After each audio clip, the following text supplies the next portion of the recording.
আসসালামু আলাইকুম, আমি Asiya Islam. Welcome to my channel cook master Bangla recipe. আজকে আমি আপনাদের জন্য কোন রেসিপি নিয়ে আসছি বলেন তো? গ্রাম বাংলার সেই ঐতিহ্যবাহী দোসার রস পিঠার রেসিপি, যার নাম শুনলেই মনটা ভরে যায়। আর এই পিঠাটা আমি শুধুমাত্র 3টি উপকরণ দিয়েই তৈরি করেছি। স্যার, কথা না বাড়িয়ে চলুন দেখা যাক কোন 3টি উপকরণ দিয়ে তৈরি করেছি। Let's go to my channel. আমি পিঠা তৈরি করার জন্য এখানে নিয়েছি 1 কাপ পরিমাপে সুজি, আর নিয়ে নিলাম 1/3 কাপ পরিমাপে ময়দা, আর নিয়ে নিলাম 1/3 কাপ পরিমাপে গুঁড়ো দুধ। দিয়ে দিচ্ছি স্বাদ মতো লবণ, আর দিয়ে দিলাম 2 চামচ পরিমাপে চিনি।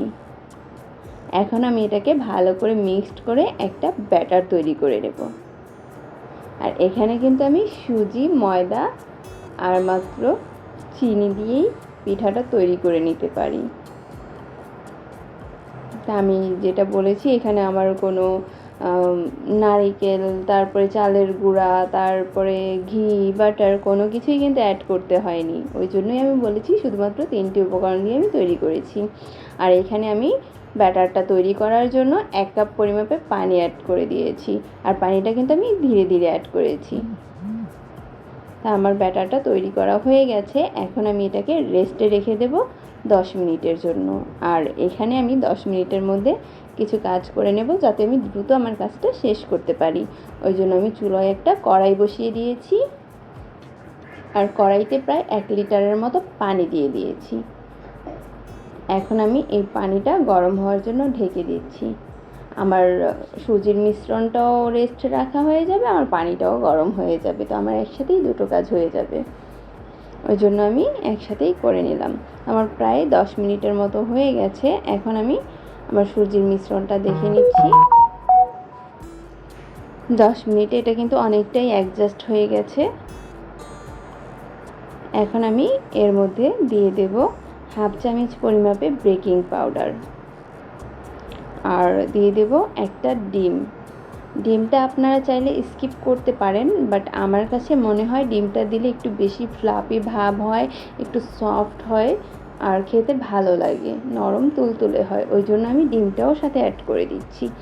আপনার যদি ভালো না লাগে ডিম, তাহলে আপনারা সেটা স্কিপ করে দিতে পারেন। এখন আমি এটাকে ভালোভাবে একটু মিক্সড করে নেব। আমি হ্যান্ড উইচের সাহায্যেই করে নিচ্ছি সম্পূর্ণ কাজটা, যাতে সহজ হয়। আপনারা চাইলে চামচের সাহায্যে বা হাতের সাহায্যেও করে নিতে পারেন।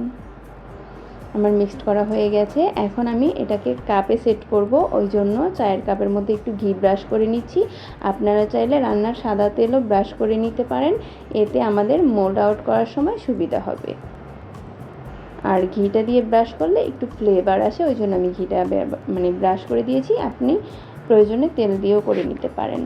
আর এখানে আমি 1/2 কাপ পরিমাপে দেব, পুরো কাপটা ভরে দেব না, কারণ পুরো কাপটা ভরে দিলে কিন্তু এটা ফুলে উঠবে, ফুলে নষ্ট হয়ে যাবে। ওই জন্য আমি 1/2 কাপ পরিমাপে করে দিচ্ছি। আমি এখানে 3টা কাপ ভরে নিয়েছি, বাকি 3টা কাপও ভরে নেব। তাই এখানে আমার পানিটা ফুটে উঠেছে। তো এখানে আমি এর মধ্যে দিয়ে দেব একটা জালি। আপনার বাসায় যদি এই মাপের জালিটা না থাকে, আপনার যে কোনো একটা স্ট্যান্ড দিয়েও করে নিতে পারেন, বা রাইস কুকারেও করে নিতে পারেন। আপনাদের যেভাবে সুবিধা হয় আপনারা ওইভাবেই করে নিতে পারবেন। তো আমার এই জালিটা আমার এই প্যানের মাপে, তো ওই জন্য আমি জালিটা প্যানের মধ্যে দিয়ে তারপর এখান থেকে 3টা কাপ বসিয়ে পিঠাটাকে ভাপিয়ে নেব।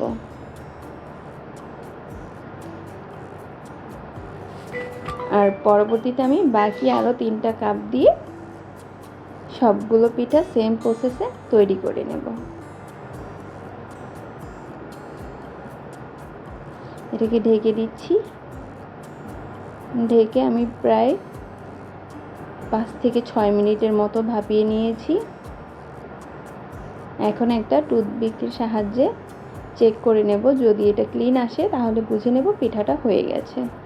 আমার টুথপিকটা যেহেতু ক্লিন চলে এসেছে, তার মানে আমার পিঠাটা হয়ে গেছে। এখন আমি এগুলোকে নামিয়ে একটু হালকা ঠান্ডা করে নেব।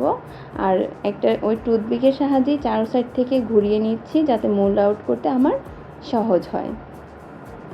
তো দেখতেই পাচ্ছেন ঘুরিয়ে নেওয়াতে আমার কিন্তু একদম সহজেই মোল্ড আউট হয়ে গেছে।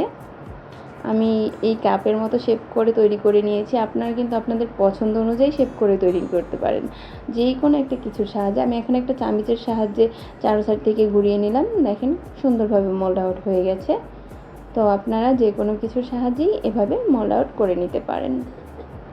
তো সেম প্রসেসে আমি সবগুলো পিঠা তৈরি করে নিচ্ছি।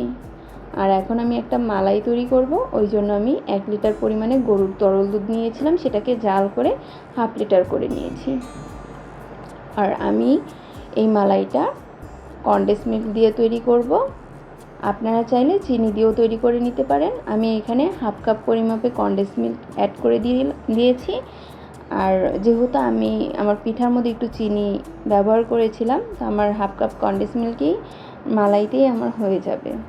আপনারা আপনাদের মিষ্টির পরিমাপ বাড়িয়ে কমিয়ে তারপর যেটা ইচ্ছা সেটাই অ্যাড করে নিতে পারেন, হয়তো বা চিনি নয়তো বা কনডেন্স মিল্ক। তো আমি এখন এটাকে একটু জাল করে নেব, যেহেতু কনডেন্স মিল্কটা অ্যাড করলাম। ভালো করে জাল করে তারপর মালাইটা তৈরি করে নেব। আমার মালাইটা প্রায় জাল করা হয়ে গেছে।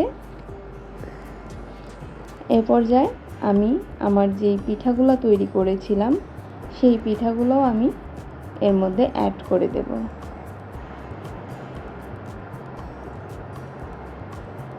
আমার মালাইয়ের ঘনত্বটা দেখতেই পাচ্ছেন।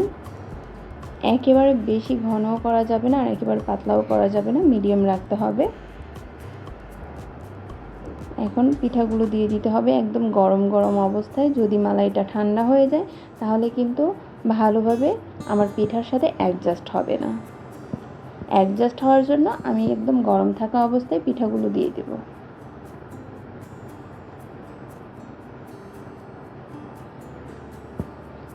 আমার সবগুলো পিঠা দিয়ে দিচ্ছি আমি। পিঠাগুলো সব দিয়ে একটু উপর থেকেও মালাইটা দিয়ে দিচ্ছি। আমি এটাকে প্রায় 3 থেকে 4 ঘন্টা পর্যন্ত ভিজিয়ে রাখবো এভাবে। তো আপনারা চাইলে কিন্তু সারা রাতও ভিজিয়ে রাখতে পারেন, ওটা আরও বেশি ভালো হবে। আমার হাতে সময় কম ছিল, ওই জন্য আমি প্রায় 3 ঘন্টার মতো রেখেছিলাম। তো আমি উপরের দিকে একটু মালাই দিয়ে দিচ্ছি যেন ভালোভাবে মিক্সড হয়ে যায়। আমি অফ ক্যামেরায় আরেকবার উল্টিয়ে দিয়েছিলাম যাতে অপর পাশেও ভালোভাবে মিক্সড হয়ে যায়। আর অবশেষে দেখতেই পাচ্ছেন আমার পিঠাটা কিন্তু একেবারে তৈরি। তো দেখেই কিন্তু এটা খুব ভালো লাগে। এটা দেখতে যতটা ভালো লাগে খেতেও ঠিক অতটাই ভালো লাগে। আমি একটা পিঠা কেটে দেখিয়ে দিচ্ছি কতটা নরম, সফট ও তুলতুলে হয়েছে। আর এর ভিতরে মালাইটা যে কী পরিমাণে অ্যাডজাস্ট হয়েছে এটা যখন আপনারা খাবেন তখনই বুঝতে পারবেন। তারপরে সবাই ভালো থাকবেন, আমার জন্য দোয়া করবেন। আল্লাহ হাফেজ, বাই বাই বন্ধুরা।